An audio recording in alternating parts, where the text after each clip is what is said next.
MLB regular season's winding down, the college football season's ramping up with conference play beginning, and we have the beginnings of the NFL heading into week 3, not to mention some Ryder Cup and some UFC. It's a packed episode 165 of The Next Best Bet. I'm Jake Higgins with Brett Levy as always.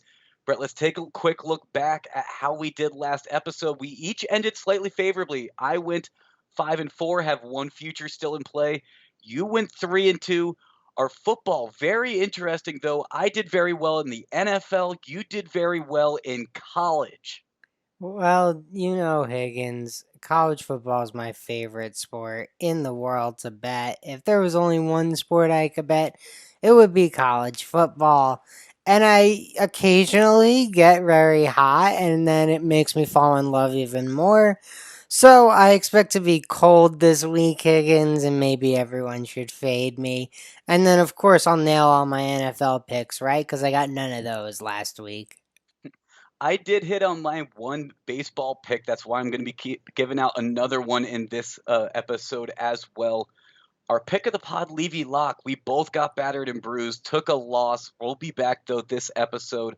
Hopping into Beginner's Boulevard, we're talking about a familiar term. That's right, the parlay. And for those that don't know, this is when you combine more than 2 or more selections as a parlay where you are saying that every single one of these selections is going to win. If there's one loss, the entire parlay loses. Brett, these are very risky, but with that risk comes some potential high rewards. Yeah, exactly. If you're searching for a little more bang for your buck, Higgins, the odds go in your favor because it's a riskier bet. You need multiple things to happen in order for your bet to cash. So, this is something a riskier gambler may be more interested in doing than some others, Higgins. I like straight bets for sure. Not a huge parlay guy, but occasionally, in baseball, especially, you have to search for some parlay partners. In baseball especially is right. You've seen me on this episode every once in a while give out a 2-team or a 3-team parlay. However, let's be honest, giving out parlays as picks, very hard to really actually handicap any type of a parlay. No one can really say that you're going to call 3 for 3 picks right and be overwhelmingly good at that. So it's something that I like to throw out some parlay ideas, but they're recommendations more than often than not. Speaking of baseball, though, Brett, hopping into the MLB, we are down to the final 2 weeks of baseball before we head into the postseason. These teams, they have maybe 13 less games, something like that. I'm looking at on Thursday the Blue Jays versus the Twins, and we're talking about a team that's still playing for something against a team that's playing for nothing. And these teams just played against each other recently. And in that recent series in Toronto, the Blue Jays took it 2-1, and both of their wins would have covered a run line. That's why you'll find me on the Blue Jays run line -1.5 at +100. Not to mention Steven Matz. He was one of those pitchers a few days ago that got that win against the Minnesota Twins. The Twins, they're going to have Pineda on the mound. That is going to be a rough outing. He is 7-8 on the season. Matz has a winning record as well. So I like the value at -1.5 at +100. If it fell into the -105 range, though, at -110, I'm really not a fan of taking these run lines at -1.5 and not getting positive value. So I only recommend it if you're getting +100 or better odds, really. All right. I agree. The Blue Jays playing for a lot, Twins not so much. So what you're saying makes sense, Higgins. I don't know if I'd be betting run lines with 13 games less or left or less for some of these teams, but the lines are made for people to be on both sides, and you found something you liked, and honestly, it's the side I'd rather be on if I was on this game, right? You want to be on the team fighting in the wild card race. They're kind of dead out of the AL East, although the Rays haven't technically clinched. So, They're still alive in that race, Higgins, but I don't know. 7.5 games seems like quite a steep hill at this point. I mean, the Rays, they have a 6.5 game lead in the AL East. The Red Sox, they seem to have that first wild card position potentially locked up. And then it's the other two AL East teams of the Yankees and the Blue Jays tied for that second wild card slot right now, playing for a lot. Not to mention, some Blue Jays players are playing for a lot, Brett. At least that's what a lot of sports media is talking about right now. The race for the AL MVP. Is it very interesting? I mean, Shohei Ohtani, such a hot start, such an amazing start that really just took and blew everyone away. He has managed to stay healthy. But Vladimir Guerrero, there's been some whispers, there's been some talk going on. Can he surprise everyone and win this AL MVP? Because currently he has the best batting average in the AL. He also has the most RBIs. He's also tied for first with the most home runs with Salvador Perez with 46. Shohei Ohtani right behind them at 45. If Vladimir Guerrero, let's say, gets to 50 home runs and leads in all three categories, wins the Triple Crown, is that enough to overtake Ohtani? It is a very tough question to ask, Brett. Um, I mean, I don't think it's a tough question to ask. I get it. Triple Crown is a great feat, Higgins. But you and I at, 30 years old, 28 years old, Higgins, you and I have seen I'm only 29. I aged myself a little bit, but you and I have seen a triple crown, Higgins. That is true. You and Yes, I we have. have not seen a guy throw 120 innings with a 3.2 ERA with 146 strikeouts, start the All-Star game as a pitcher, also bat, also hit in the home run derby. I had his pitching stats up, but now to his batting stats, batting 257, 95 RBIs, 45 home runs.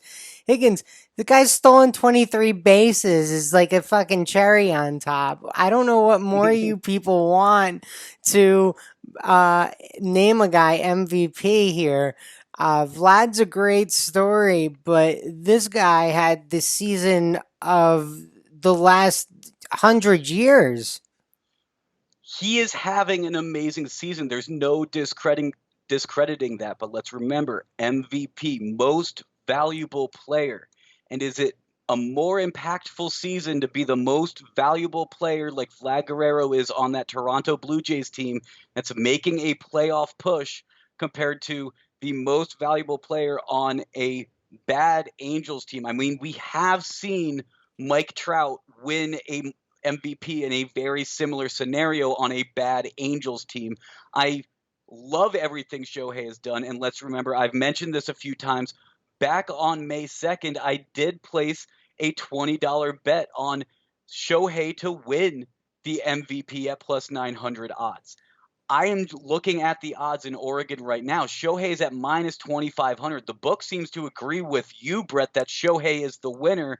My cash out option agrees with you that Shohei is the winner, and I could take it out right now. I am looking at basically the only other hedge option of a possibility at the AL MVP, and Vlad's at plus 750. If this is a two-man race, hypothetically, then that's some fantastic value that I can hedge out potentially. So I am going to place something there, but I am going to put that as my podcast warning that I am only doing it because I already have a bet on Shohei, and I think Vlad's the only other player that can potentially take that from him. So I think it's a tough question to ask because I may be a little biased with that Shohei bet already, and I'm protecting myself. But Brett, this is such an exciting conversation, and with these two men being so young, I am ecstatic with where the MLB is really. I think you're gonna be kicking yourself at the end of the season, but yeah, if that's how you want to play it, Higgins, more power to you. And it's never the worst idea to hedge. Anything can happen. Nothing's a guarantee in life, and that is for sure. Absolutely. Let's hop out of the MLB, though. Still plenty to talk about, Brett, including a fantastic UFC card going on this weekend. I mean, the main card has Andrade starting it off, and then a heavyweight bout. And then we have a rematch 17 years in the making, the precursor before the two title matches, which will also be fantastic. But, Brett, Nick Diaz versus Robbie Lawler. This is that video that, if you remember, there is a viral Joe Rogan clip from one of his very early podcasts that comes out. Joe was on the UFC call 17 years ago when these guys fought, and Robbie Lawler was a menace to society that no one wanted to fight back then. And Nick Diaz just raised his hand. And he's like, "I'll go in there." And before, as the fight starts in the pre-fight, before the names come in, Nick Diaz walks into that cage and is looking at Robbie Lawler yelling, "Stockton, motherfucker, Stockton," and puts on an amazing fight, absolutely shocks everybody by unseating and taking out Robbie Lawler. But let's be honest, that was 17 years ago, Brett. Nick Diaz has not fought in the UFC in 6 years.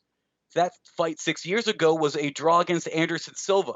Those fights back then, the last time that Nick Diaz was in the cage, were some very big fights, some potential title fights even. But Robbie Lawler does not have that type of ring rust. Robbie Lawler fought in 2020. Both these guys are old men. They are not the fighters that they were of the past. It's going to be a very interesting fight. I think Robbie Lawler, though, is being discredited a lot on this line because he lost the first fight. He is only a minus 125 favorite against Nick Diaz because he did not beat Nick Diaz the first time, in my opinion. Nick Diaz has not been in the ring in 6 years. Robbie Lawler should be a much heavier favorite. I am absolutely jumping on Robbie Lawler here, but I'm going to be shopping it also in Arizona because, Brett, I will be honest, I'm traveling there on Thursday. They have much more books than Oregon does. Oregon has Robbie Lawler listed at minus 125. I look on ESPN, who uses Caesars, who I know is in Arizona. They have Robbie Lawler at minus 115. So you know what? I'm going to wait till Thursday. This fight's not till Saturday. And I think it's going to be a fantastic card. It's pay-per-view. People are going to have to buy it. I think it's definitely going to be worth it, though. Yeah, Higgins, I would be straight up lying to all of our listeners if I gave any insight on this fight whatsoever. You mentioned something that happened 17 years ago. I had never even heard of the incident. like, so, I'm just gonna say I hope you enjoy the fight. I hope you can find a bar that is playing the fight in Phoenix or Scottsdale or Tempe or any of those places in Arizona. And I'm sure I'll find one. yeah, so I hope your bet cashes, but I have no idea who is going to do anything in that fight. Well, Brett, I think Vegas knows who's going to win the next fight because the fight after that Nick Diaz Robbie Lawler fight is the first of two title fights, and it's Valentina Shevchenko versus Lauren Murphy. If you haven't heard of Shevchenko, she is the top of her weight class, and no one has been able to even come close to touching her. She's a minus 1,500 favorite here. I don't disagree with the line either. She is absolute menace to that women's division, and I don't see her relinquishing that belt anytime soon. But Brett, let's move on as well to something that also starts this weekend. The Ryder Cup, something that was postponed from last year due to the coronavirus. We get it this year. And to be honest, Brett, I don't know if it's because the golfers already represented their countries in the Olympics this summer. I don't know if it's because there's football that everyone's so starved for, but I don't feel the energy that I typically see and feel surrounding a Ryder Cup, especially when it's being hosted in America. Am I wrong with this? Have you seen a better energy over on the East Coast? Because on the West Coast, I'm really not feeling it over here. I don't know, Higgins. I mean, I feel like people are definitely talking and aware of the Ryder Cup happening. But to be fair, I'm entrenched in a sports wagering and fantasy sports network all day. So, you know, maybe I'm not the best judge, but yeah, I think people are excited, Higgins. And I know you and I talked about this off pod, but if someone can figure out why the Europe team gets nine automatic qualifiers and USA only has to have six automatic qualifiers, like I'd love to know that answer. Yeah, that's a very interesting little thing that we had noticed in our pregame research that we were doing.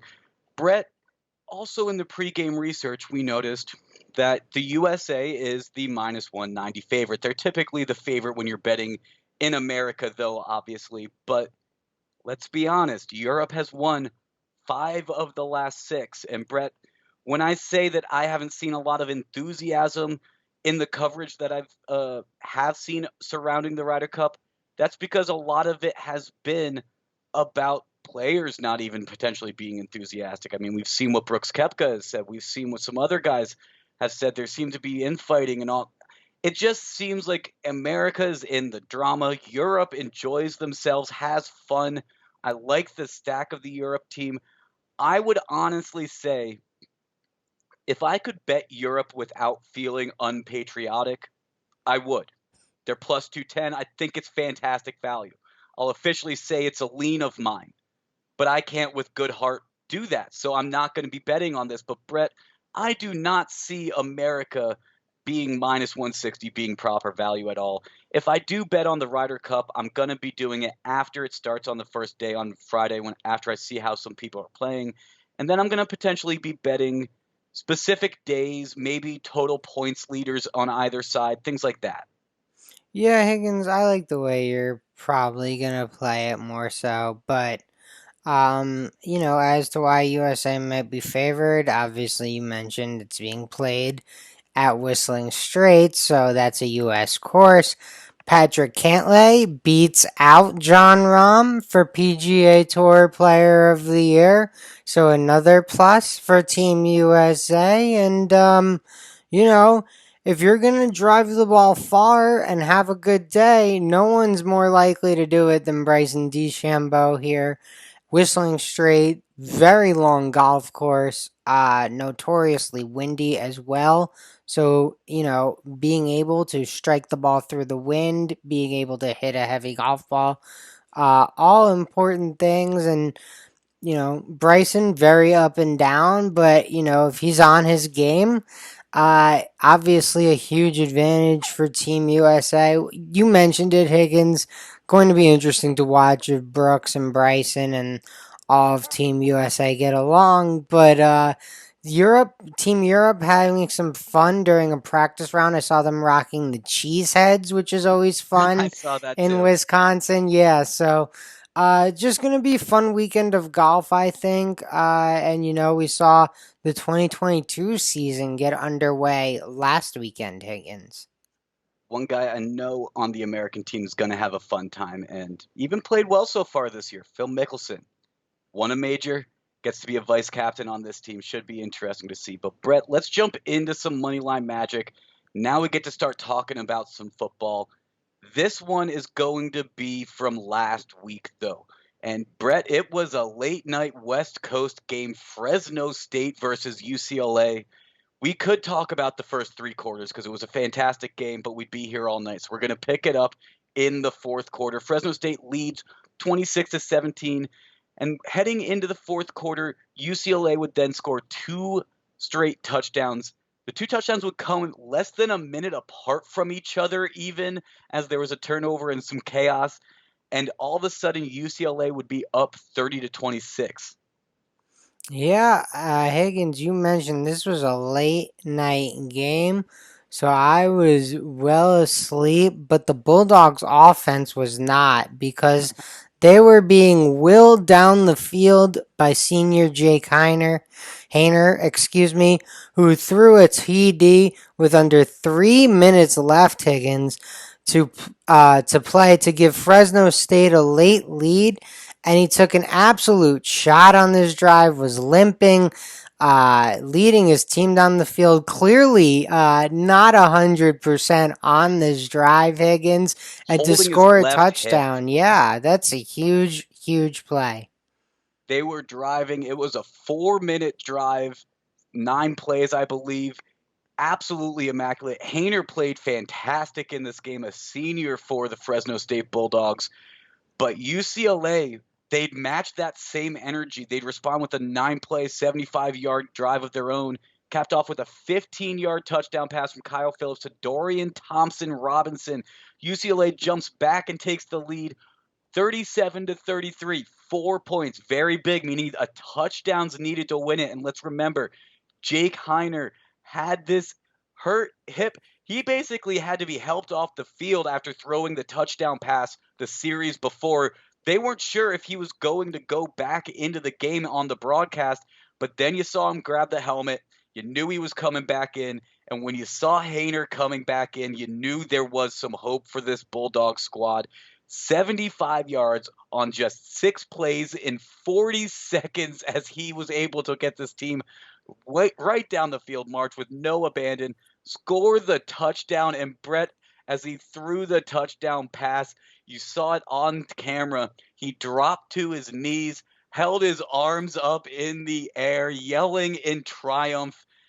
There was 6 seconds left on the clock, and it just got ran out off of the kickoff. And absolutely, undeniably, Fresno State Bulldogs riding an all-time high after a 40-37 win over UCLA. And it's funny, that Mountain State team, they've had this Pac-12 team's number in recent years. It's the third straight win for the Fresno State Bulldogs over UCLA. Yeah, Fresno State, Higgins, caught a lot of people by surprise week one, hanging in there with Oregon. And, I guess I was a little surprised too. You expect Oregon to be this top 10 powerhouse against the Mountain West school. But digging a little deeper, I noticed Hayner's a great quarterback. I noticed this was the number one offense in the Mountain West in 2020. And they returned a lot of their pieces and they are continuing it. And they're playing some really good football this year. And arguably the best team in the group of five, Higgins. And let's put a tab in Fresno State and the Mountain West because we're going to jump in and talk about some more college football in a second. But first, today's episode is brought to you by DB.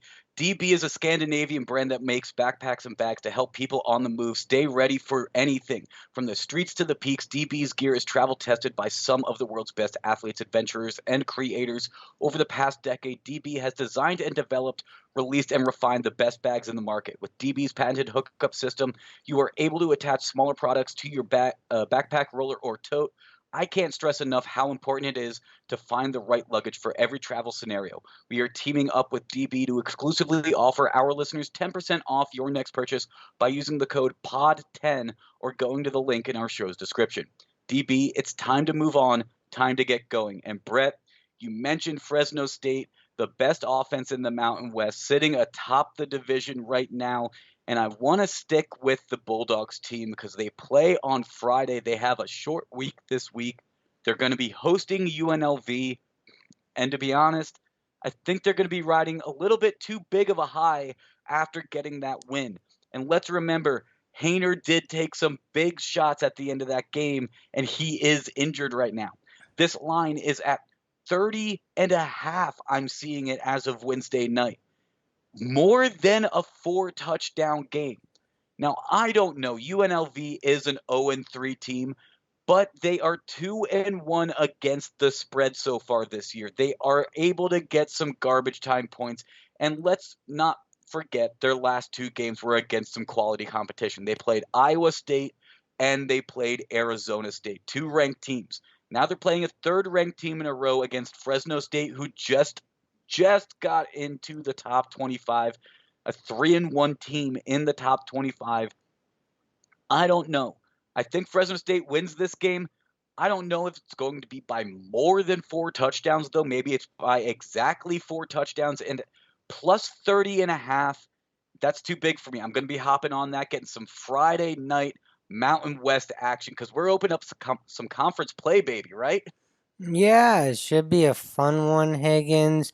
I guess if I was just gonna be honest, Higgins, I'd probably be leaning Fresno State in this one. I don't believe in UNLV at all, but I think you raised some good points why you like UNLV.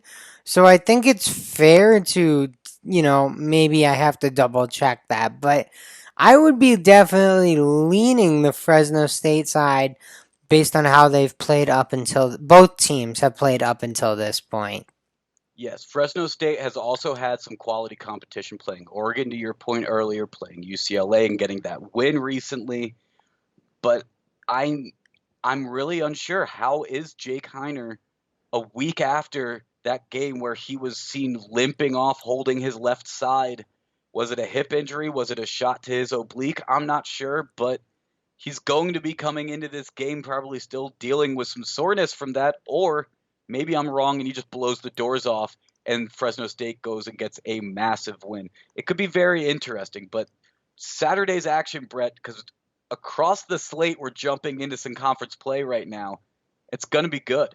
Yeah, it's gonna be a lot of fun. I've got my eyes on two games, but one in the Pac-12, Higgins, staying on the West Coast. Uh, Arizona travels to Oregon. Oregon 28.5 point favorites. This is another game where I don't think the spread is big enough, Higgins. Oregon looks like one of the best five teams in the country up until this point. Arizona certainly does not look like that. You could say quite the opposite, maybe the bottom five teams in the country. So I think this game, I might even take this again if it moves to 30 by Saturday, Higgins. I might just hop on again and just say it's not big enough. Yeah, Arizona lost to Northern Arizona last week, and it was not even a very good game. Arizona was favored by 26.5 points in that game, and they got their doors blown off. It was embarrassing. I agree. I don't expect Arizona to be very good. Oregon, however, I believe in Chris Cristobal and the squad this year. They impressed me with their win over Ohio State, and I think they're the Pac-12's top team right now. I mean, USC was supposed to be a contender, but they lost their head coach and they had some early trouble. So I don't know how much I believe in that squad. Oregon seems to be the best card coming out of the Pac-12, and I agree that line probably. I don't know if in the 40s, but closer to 5 touchdown spread, maybe a 35-point spread. I wouldn't be surprised if I see that move closer to the Fresno line of minus 30 and a half, though, since we're seeing it at minus 28 and a half as of Wednesday night. Yeah, Higgins, and then guys are going to Arizona, excuse me, because they might kick you out of Oregon if you call Mario Cristobal Chris again. Oh my goodness, they Ooh, might yes. they might throw you out of the state. I had That to was a rub slip it up in on a my little part. bit. Had to rub That it was a in a slip up little on my bit. The part. Good catch. Oregon guy, I was like, Chris Good catch. Cristobal. Oh man. Good catch. Good catch. Thank you for that. But I'll also be in Arizona, Brett, so I'll let you know what that line's going to be like in Arizona. Oh, So okay.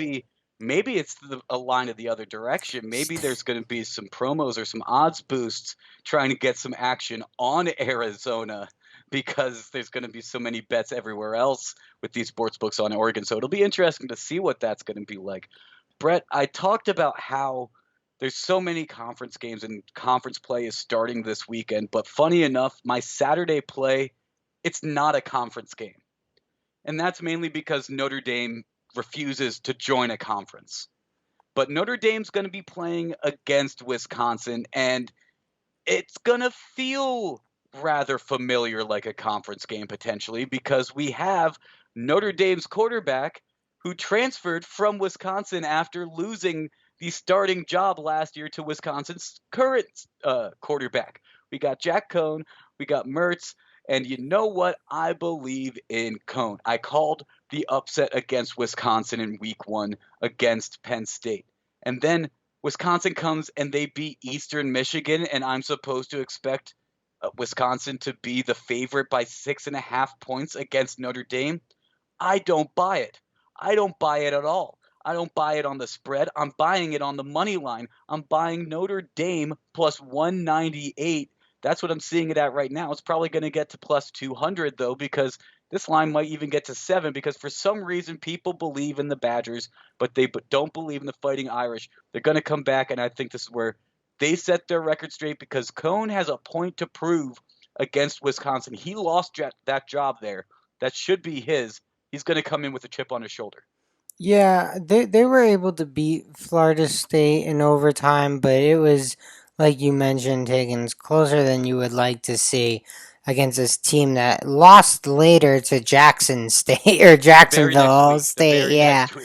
So, you get a little concerned, but I think you're right. I think Notre Dame is probably being a little bit disrespected here.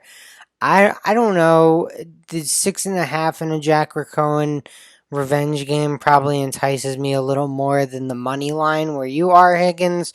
But I know you, and you I'm saw a that full little bet man. plus sign. You saw that little plus sign next to the Notre Dame name, and you had to pull the trigger. I would also caution people and just say Notre Dame and Alabama, maybe Texas are the three teams I say get like the America tax. People Hmm. want to bet these teams, Higgins.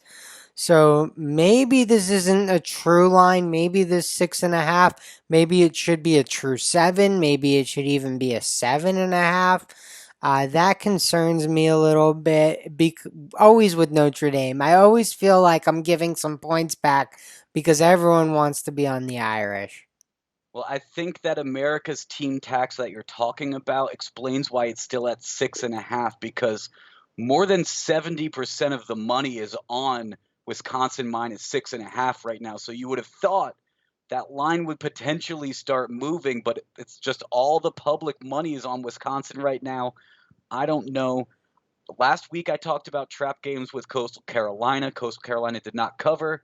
I was still wrong trying to take the over in that game. They were close but did not quite get it. But I was right about Coastal Carolina being a trap game. I was right about Cincinnati being a trap game last week. I think this is a trap game this week. And I'm so bullish on it being a trap game. I think it's a money line trap game. So I'm taking Notre Dame. That's it's it, they're the America's team, and for some reason nobody's on them. It makes no sense. It makes no sense. All right, fair enough, Higgins. Well, I'm going to the Big 12 for my last bet of the day. Texas Tech travels to Austin and they face Texas. There will be no defense played here, Higgins. I might take this over every time it goes up, all the way until 70. And then I might be like, you know what? I'll take my afternoon nap because this will hit 70 by the third quarter. I, when have Texas Tech and Texas ever played defense 61.5 at minus 105 juice? I feel like I am stealing from the FanDuel Sportsbook. Now, obviously, because I feel so good, Higgins, there's no shot in hell this one cashes. I was 3-0 last week in college football. Double shot, no shot in hell this cashes. But, I mean, I saw this number, Higgins, and I was thinking to myself, "Oh, let me look up the history in this rivalry game. You got 35, 31, 43, like 30. I mean, these things are shootouts." Yeah, I mean the Big 12. It's always been a shootout, but you're right. Watch it all of a sudden be a 13-7 game or something stupid like that, where the 61.5. I agree. 9 touchdowns does not sound unfeasible for this type of a game. 63 points, not outside the realm of possibilities at all. But as far as who wins that game, I have no clue. Yeah, no, Minus I have seven and a no. half. I'm not touching minus 7.5. That doesn't feel like a more than touchdown game either way to me that I can confidently pick. No, I have no interest in betting either side in this one, but I will take all their points. Yes, absolutely. Let's hop into some NFL play though, Brett. I don't know if you have any interest in Thursday night's game between the Panthers and the Texans. My personal opinion is save your money for Saturday and Sunday because Panthers Texans, I mean, it feels like Panthers could win that, but who knows? Maybe it's a trap game. I have no clue what's going to happen after the Texans lost their quarterback and now they're shuffling things up. Shuffling things up. All good, Higgins. We all have some trouble with words sometimes, me especially. But yeah, I think Thursday night will be an interesting game. I'm really interested to see if the Houston Texans will go 3-0 against the spread on the year, Higgins, because to me that would be noteworthy. That would be extremely noteworthy. Carolina's 2-0 themselves against the spread this year, Higgins. So I think from a gambling perspective, this may teach us a little bit about one of these teams. Yes, that is a very good point. Both these teams being undefeated against the spread. Only one team's going to come out of it undefeated against the spread, though.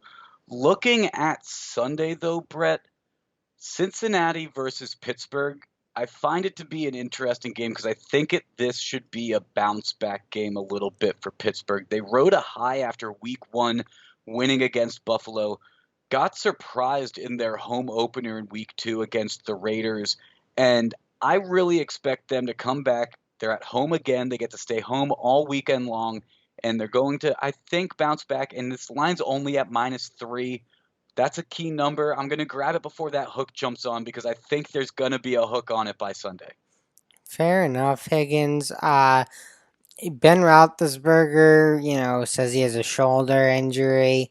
We'll see what happens there. He's gonna play on Sunday. I don't expect him to miss the game or anything, but just something to keep our eye on. Deontay Johnson injured on the last play of the game last week, Higgins. So another Both listed as player. questionable. Yeah, so we're definitely keeping our eye on a few things before Sunday, which may benefit a few of our listeners, and they may still be able to get the 3 on Sunday morning because of this uncertainty.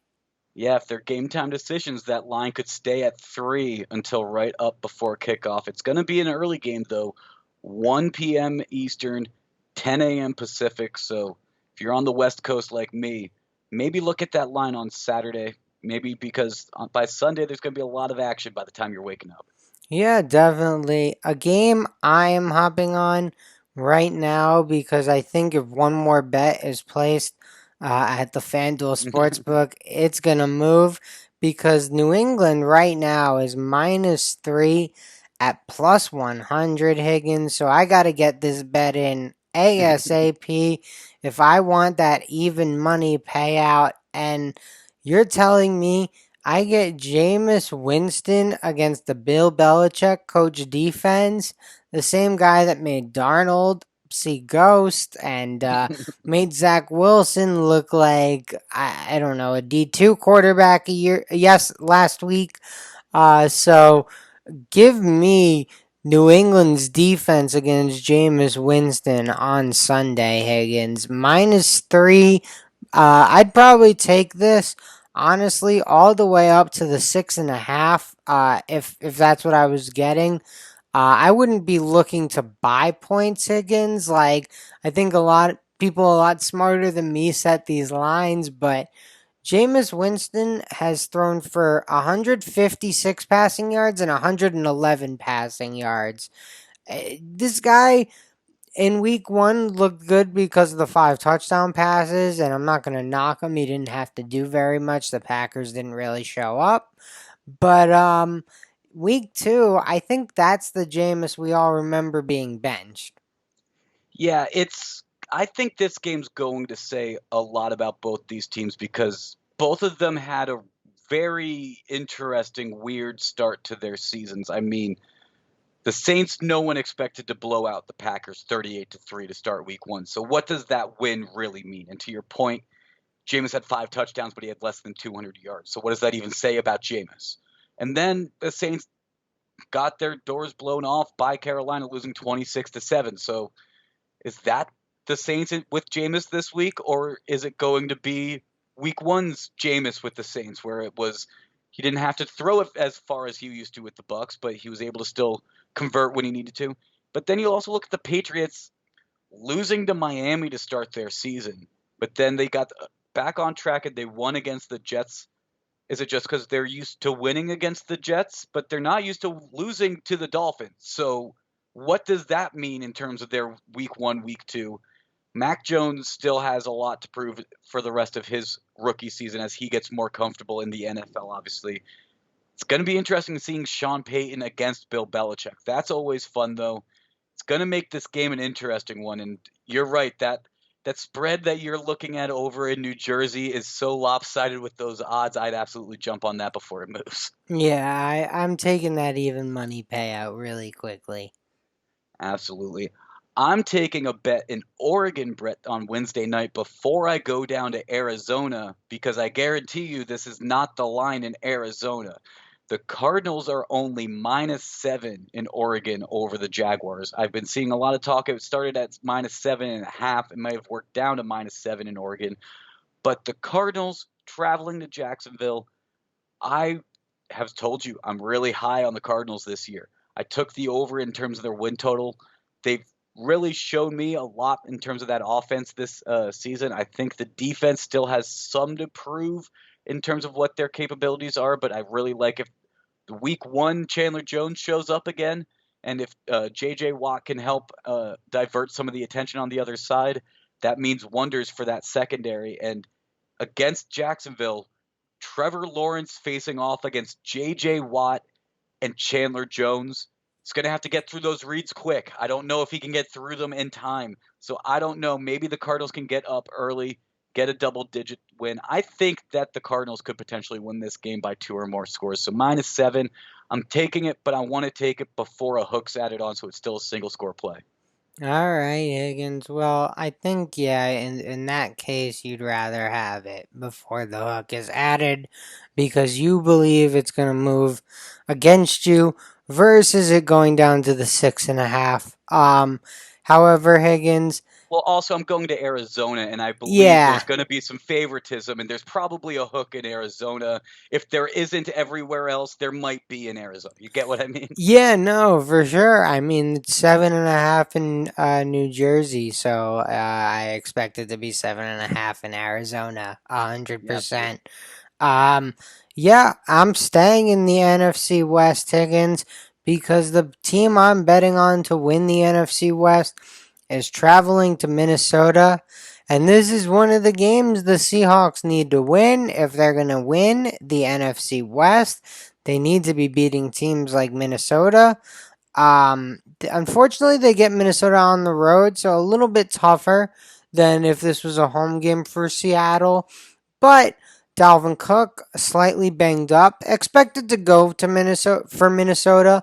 I would keep him in all fantasy lineups. Like I wouldn't, be concerned about him from a betting perspective, not playing or anything. But always banged up, so always noteworthy when a superstar player like that is a little bit injured. And on the Seattle side, I think they're going to look to bounce back from a tough loss last week. They were up at halftime, Higgins. They let Tennessee run all over him. They get good film to watch to hopefully not let Dalvin Cook cut them up. Minnesota's got some good receivers. KJ Osborne is emerging as a third option for them as well, Higgins.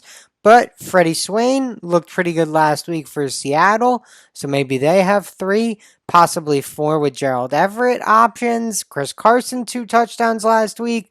So I think Seattle can score. I think Seattle's got a good enough defense to slow down Kirk Cousins. I don't think this is going to be a low scoring game. I think the over under 55 is in play, Higgins. But not, I don't love either side.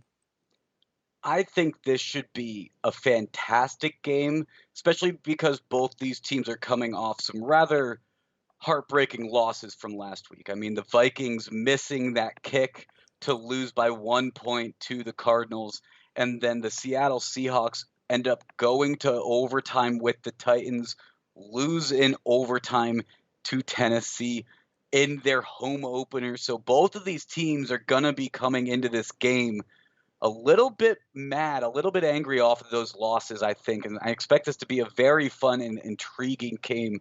But you're absolutely right that this is a game that the Seahawks need to win in that NFC West because, Brett, we've talked about it on a lot of these past episodes, but I think the NFC West is what everyone has actually expected it was going to be. We're only 2 weeks into the season, but it looks like it's going to be very competitive. It looks like it's got 4 fantastic teams, and I think all 4 have a legitimate shot at winning this division, depending on how things shake out, depending on who stays healthy, who gets injured, what have you. I think all 4 of these teams have enough pieces that by the end of Week 17, they could all see their names at the very top of their division. It's going to be a fun race in that NFC West.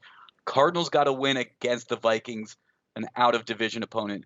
Seattle absolutely has to this week, I agree. Yeah, -1.5 on the road doesn't necessarily scare me. When you get to like -3, then you start getting scared, Higgins, because now you got to cover by the full field goal. The 1.5, that number I'm still good with. Yeah. Let's hop into our Levy Lock pick of the pods, Brett. We're both coming off of a loss. Still a half-game lead on you, Brett. And I'm just going to go with my most recent pick that I just talked about, the Cardinals over the Jaguars. It's at -7 in Oregon right now. You told me in New Jersey it's at -7.5. I fully expect when I go to Arizona tomorrow, it's going to be there as well. So I'm taking it in Oregon while it's still at -7 because I truly believe the Cardinals could potentially win this by 2 or more touchdowns. So if I can get this line at exactly -7 and keep it at a 1-score spread, that sounds like fantastic news to me. This is a game I'll probably bet live too, bet early live and take a spread there as well as this game progresses. But I'm really high on this Cardinals team this year. Yeah, I can tell. You should definitely start selling stuff for Cliff Kingsbury because you're a believer, Higgins. But I'm a believer in a different team in the NFC West. The Seattle Seahawks are going to be my Levy Lock, -1.5 on the spread. This is just a game they need to win if they're going to win the NFC West. You obviously got to play well in your division, Higgins, but you need more than 6 victories to win a division. So, they traveled to Minnesota. The Cardinals got Minnesota at home. They took care of business. They got the W. Now Seattle has to make sure if they want to keep pace with teams like Arizona and San Francisco and Los Angeles, they got to make sure that they're beating Minnesota here. You're picking a much closer game than I am, but when you're playing the spread, we're both betting on a -110 line. So you never know. I mean, we both got the same odds on our games. This NFC West, though, it's going to be fun. I think your game could potentially be the game of the week, though. I think that's going to be a fantastic matchup between Seattle and Minnesota. Make sure to follow us on social media. We'll have some picks coming out between now and our next episode. That's at NBB Pod on Twitter, at Next Best Bet on Instagram, and the Next Best Bet Facebook page and YouTube channel. This has been episode 165 of the Next Best Bet. For Brett, I'm Jake.